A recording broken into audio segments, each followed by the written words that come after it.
Dr. Syed Ahmed, Ph.D. from Physical Research Laboratory. He is a trained UV Spectroscopist. Worked in the areas of planetary atmospheric simulation experiments. Dr. Ahmed worked at DAE's Institute for Plasma Research, Gandhinagar for 13 years. During this period, he worked for NASA JPL for 2 years and a sabbatical of 1 year at Swiss Federal Laboratory. He joined India's first moon mission, VSSC, in 2004 and built a commercial off-the-shelf mass spectrometer which worked successfully. Good morning, Dr. Ahmed Garu. Welcome to Neosciencehub. We are so glad to have you here. Thank you for giving your time and reaching out here. Sir, today we are going to talk about Chandrayaan 3 landing. So, what's your take on this? Yeah, Chandrayaan 3 landing has a huge significance from the point of view of ISRO and India trying one more time. Exactly just around 4 years ago, an attempt was made. There was an orbiter and a lander. Orbiter did go to moon and working extremely well as I talk to you today. Lander had an issue, that was a Vikram lander. So from that point of view, we must appreciate the efforts of ISRO that they wanted to prove it, not exactly that they want to prove a point, they just wanted to make sure that India can land softly on the moon. So that is the significance of going to the moon again to prove that we can land safely, and it's called soft landing technically. Sir, could you please tell our viewers what exactly is LVM3? Yeah, so LVM3 is some kind of a avatar, some kind of a new name given to GSLV. So it's a launch vehicle Mark III, which is kind of GSLV. Mark II was there, and then the best format of GSLV was Mark III, which can actually take 8 tons into low Earth orbit, 8 tons of weight. It's called payload weight. So the launch vehicle Mark III, LVM3, is also a same one, but there are a couple of changes. In fact, in the recent interview, ISRO chairman pointed out that it is not quite GSLV, we want to name it LVM3. So it is LVM3 which is going to take us to the moon today. Sir, what is the significance of LVM3 and what are its steps and stages? Yeah, so launch vehicle Mark III, LVM3, even though it is not a gigantic rocket as compared to some others which we can take up later, but as far as ISRO is concerned, ISRO's attempts in the past or ISRO's capabilities, it is one of the largest rocket ISRO has ever produced. And a lot of press, they were saying they have named it as a Bahubali. Bahubali actually, as we know, having huge amount of arm power, and it's truly having a power of a Bahubali purely because it stands as tall as 10 stories. So if you see Chandrayaan 3, it is actually, you will have to climb 10 stories to see Chandrayaan 3 sitting in MLV3. So it's LVM3. So it's truly a very big baby built by ISRO. Sir, today at 2:35 p.m. India is very proud of Chandrayaan 3 landing. So what is the theme of it? What is the reason for landing it into moon? So in fact, couple of people wrote very nice articles, including some of the leading scientists in India. They were trying to say this. I like this particular stand of India, is that we don't want to prove it to the world that we can just land on the moon, but the aspirations of Indians is that yes, we want to land on the moon, we want to explore the moon. So exploring the moon actually means we want to habitat the moon. Tomorrow NASA is almost spending a few trillions of dollars to be able to make a outpost on the south pole of the moon in a program called Artemis program. So similarly, tomorrow more and more activities will be there on the moon globally. European Space Agency may also start their own program. India having gone to the moon long ago, so today India wanted to just have a target that we will land softly on the moon we will explore the moon. Exploring the moon actually means we will see what are all minerals are there on the moon in situ. That is right on the site. You go to the moon, take the sample, test it right on the moon. So the instruments which are being carried, the experiments which are going to be done, which are world class, right on top of the world's best list of instruments, and that is how we want to explore the moon. Sir, how was the preparation went for LVM3? Yeah, so more than the rocket is it's basically LVM3 is just a rocket. In fact, we call it as a chariot, which will take us to our destination today. And this rocket has been evolving for many years. So the primary problem which ISRO was facing was cryogenic engine. So the cryogenic engine is all mastered. So LVM3 is not at all an issue, but however, a primary first step is what LVM3 will take us and put it in the orbit. So but from there, what we want to do on the moon is actually is called propulsion module. So LVM3 will take a propulsion module and put it in Earth's orbit. So that propulsion module also carries, right on the top of propulsion module is a landing module. So the propulsion module has got lot of fuel. What it does is it will actually revolve after the LVM3 puts in an orbit called a parking orbit, Earth around parking orbit. In that orbit, it will be around 180 kilometers by 36,000 kilometers. That's what LVM3 will do today. That will be within a span of 16 minutes it will do. Once that is done, the propulsion module PM will raise the orbit around the Earth, not once, twice, thrice, 4 and 5 times. So when it tries to raise the orbit 5th time, it already has got a huge amount of fuel, and because of that fuel, when it raises the orbit from 4th to 5th time, the extreme point, the end point of the propulsion module will be just around 384,000 kilometers. That is where the moon will be coming. Moon will be on its path revolving around Earth. So we know very precisely that as I am raising the orbit, how much should I exactly raise for the 5th time, so that I will find the moon in my nearest point. So as we see the moon very nearest point, there is an operation called a lunar insertion process. So in that lunar insertion process, the propulsion module will get captured by the moon, and then it will revolve around the moon. So it will take the orbit raising and capturing of the moon will take around 1 month.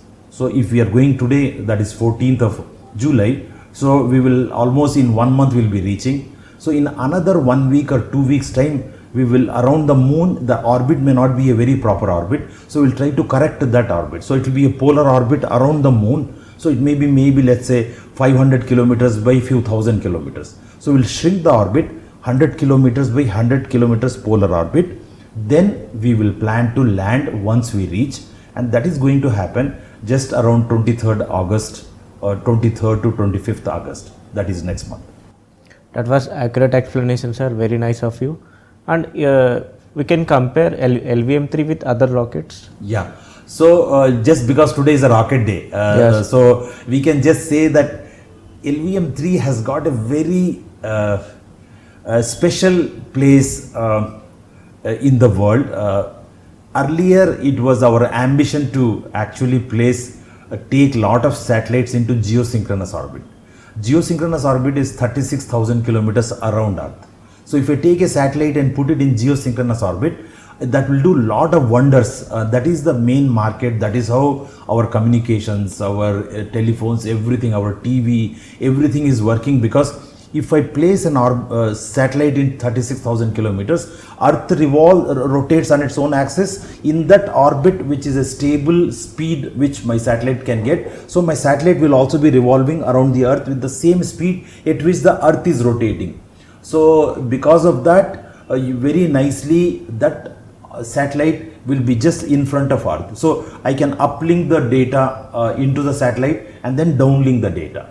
So the Star TV or whatever we are seeing, the Tata Sky, Sun TV and all, so they are uplinking the data, and then the data is beamed back to Earth.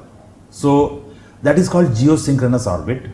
And the the geosynchronous GSLV had a very big trouble of how much weight it can take it to geosynchronous orbit. So we were having a problem of having that final push to take it to 36,000 kilometers is by virtue of cryogenic engine.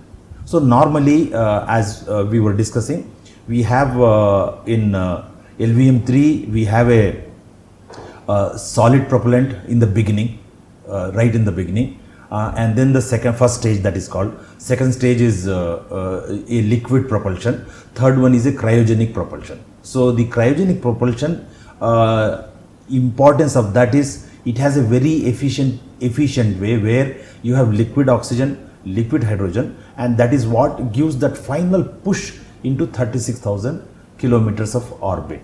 So that capacity till now was below 4 tons, and since it was below 4 tons, most of the communication satellites were above 4 tons.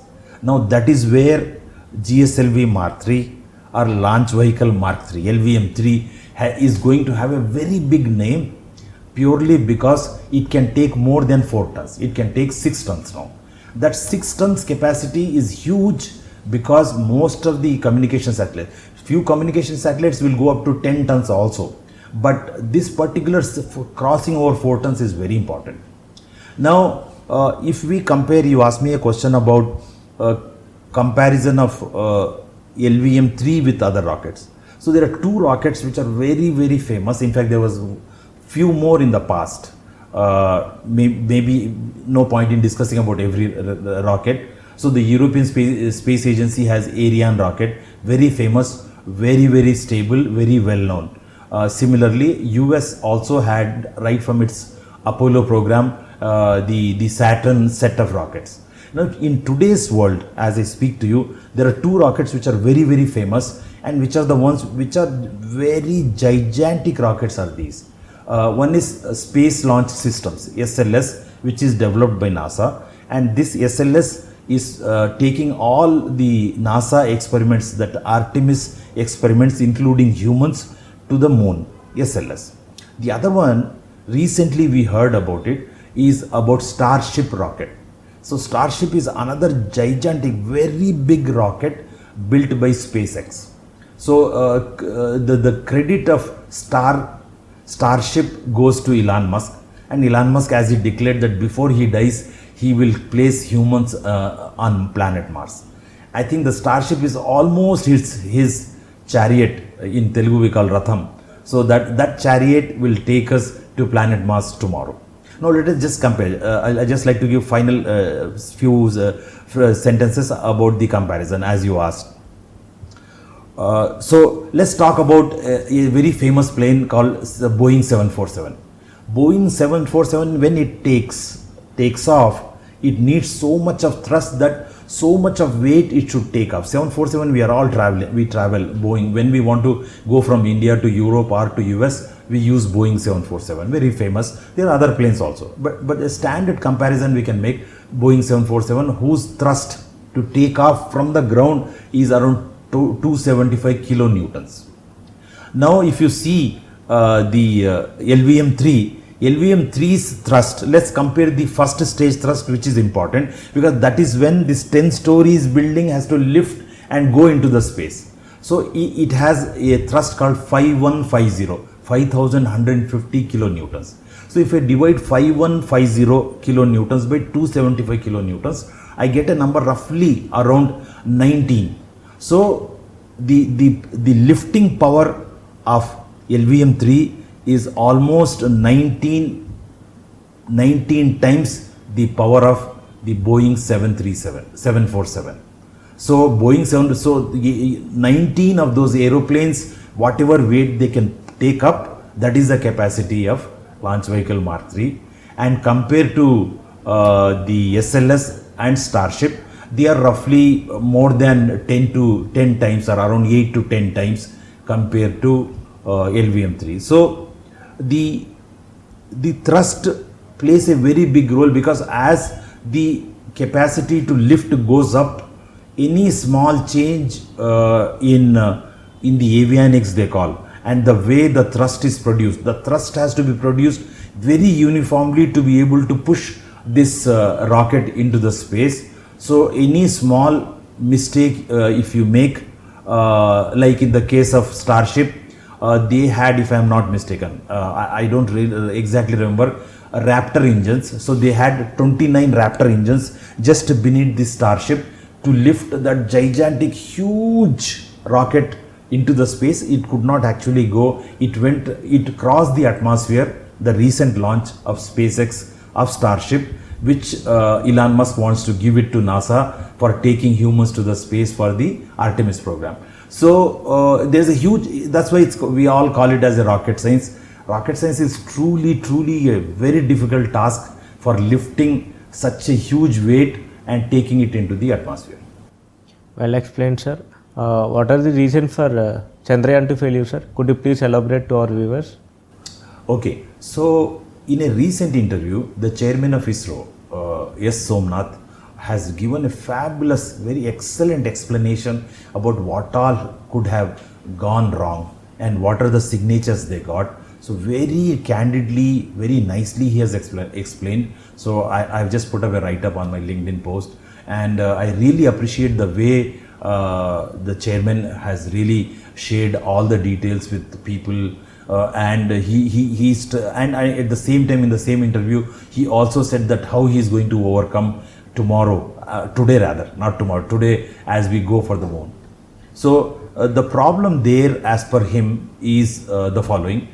He said that everything was going on well. Of course, in the case of Chandrayaan 2 also, there was a orbiter and then lander module. So orbiter actually got separate. Orbiter was nicely revolving around moon, as I talked to you today. Yeah. Today also, the lander got separated and it tried to land. When it tried to land, there has to be a way. That is, if this is the polar orbit, so the nearest point was 30 kilometers and the furthest point was 100 kilometers. That was the orbit from where the last time Vikram tried to land. So from 30 kilometers orbit, as it tried to go and land, what happened was there are no brakes which you can apply.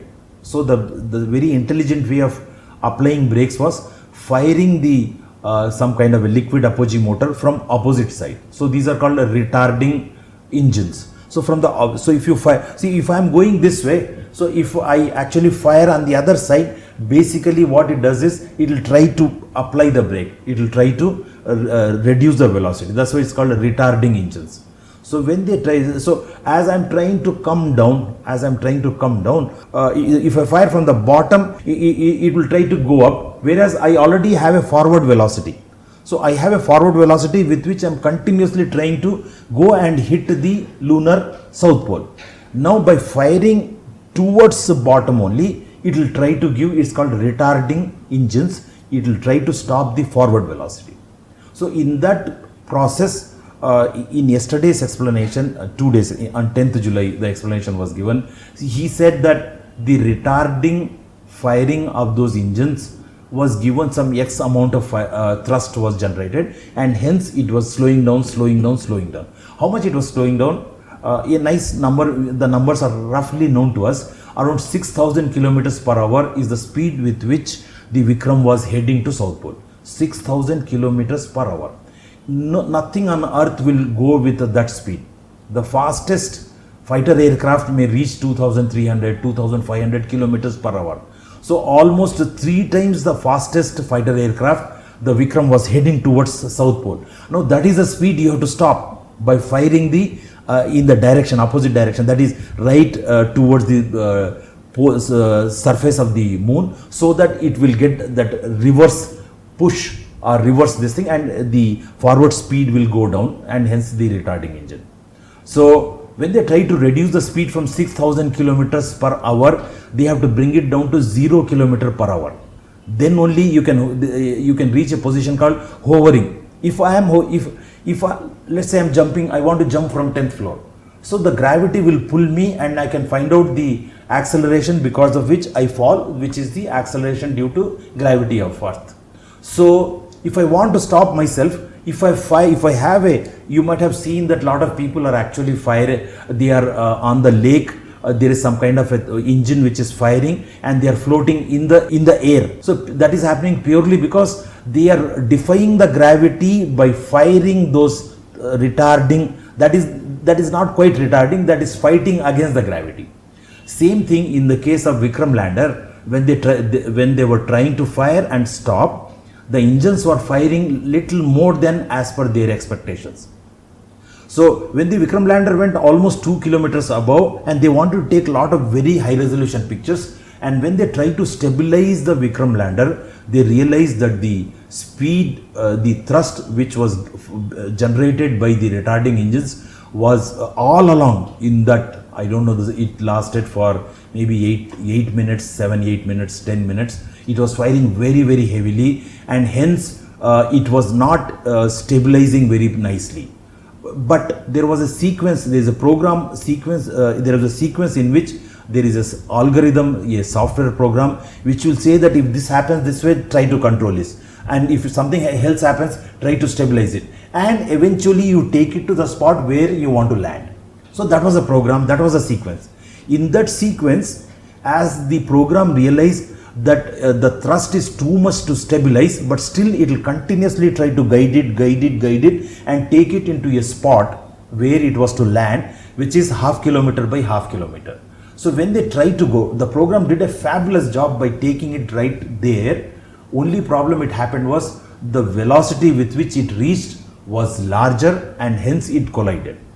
Actual scenario would have been going and almost reducing the velocity to 0 kilometers per second velocity, and hence there is no, you are just standing and continuously you are firing also, so that you can stand right above the moon and slowly descend. So the plan was just 8 or 10 meters above the surface of the moon, switch off all the engines, then you have a collision, no problem. So you fall from 8 meters, which is no problem, just almost from this roof it will just fall. The legs are made in such a way that nothing will happen to instruments and all, and then the Pragyan rover was to come. So as per his explanation, the engine firing was like that, and hence the logic, the algorithm could not handle it nicely. So you can blame the algorithm or the actual engines, and hence the failure has happened. Sir, as an Indian citizen, I am feeling very happy and blessed that today India is going to launch that Chandrayaan 3. So how are you feeling about this, sir? So I think the extraterrestrial objects that is away from Earth, moon is the very first extraterrestrial object. So humans have always been seeing doing any experiment, achieving something on the moon is a big challenge, as we ourselves also learned in the case of Chandrayaan 2. So today, if we always treat Neil Armstrong stepping on the moon, we call it as a Neil Armstrong movement, purely because humans doing something away from Earth is a very huge step. So that particular feeling is not about winning and losing. That particular feeling is all about we as engineers, we as scientists, we as humans, and we as Indians, which is also definitely the point, that we also have got that pleasure. Imagine Galileo first built the telescope and he looked at the moon, and then we all knew that on the moon our grandmother was saying that there were lakes, there were rivers and all. There were no rivers, there were no lakes, and there were palm tree, like that, those stories were there. So imagine the amount of enthusiasm, amount of excitement Galileo would have had when he saw the moon. Similarly, today as we are going, our hopes are that we will land softly, so that tomorrow lot of excitement, lot of work goes on the moon. We can also send our own spacecraft, our own landers. We can also do our own experiments. Tomorrow a lot of people, in fact there is a Japanese businessman, he has bought a ticket with SpaceX. He is going to go to the moon, revolve around the moon and come back. He is not going to actually walk on the moon. Of course the Americans are going to walk on the moon in the next almost in a year or so. So it is that excitement, it is that feeling which makes us very happy, very content, and challenge as a scientific goal that we have completed this accomplishment. That is all is the great Yes. feeling. Nice, sir. Could you please give us any message to our viewers as well as general public, sir?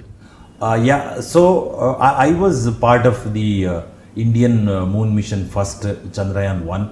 So I was working in some other department. So I was told that if you come to ISRO and build one instrument, that instrument will go and fall on the moon. So that particular feeling of building an instrument which will go and fall on the moon, that's what President Kalam had told. That let there be a messenger who is going from India and touching the moon. In fact, soft landing on the moon is very symbolic, it's very challenging, it's not easy. So in a way, we all scientists, we have that urge that we should also reach that goal. So only US has done very first time, then Russia has done, China has done. So nobody else has done, as a matter of fact. Many people have tried. Japan has tried just few months ago. So their private lander also had a problem. So from my experience, I just like to tell the viewers, especially the children, that unless you have that compassion, that amazing, I mean, I will go to ISRO, that instrument I build, and that instrument will go and fall on the moon. Some kind of, even if I'm, let's say, tomorrow there are people who are working to solve problems where cleaning our own lakes, or let's say building electrical vehicle solutions, solar based cells. So that compassion has to be there, that I want to do it. So then it will be really great, and I want everybody to have that compassion. Thank you, sir. Hope today will be the most successful day in the history of India. All the best for India and you, sir, and you too, sir. Thank you, sir. Pleasure.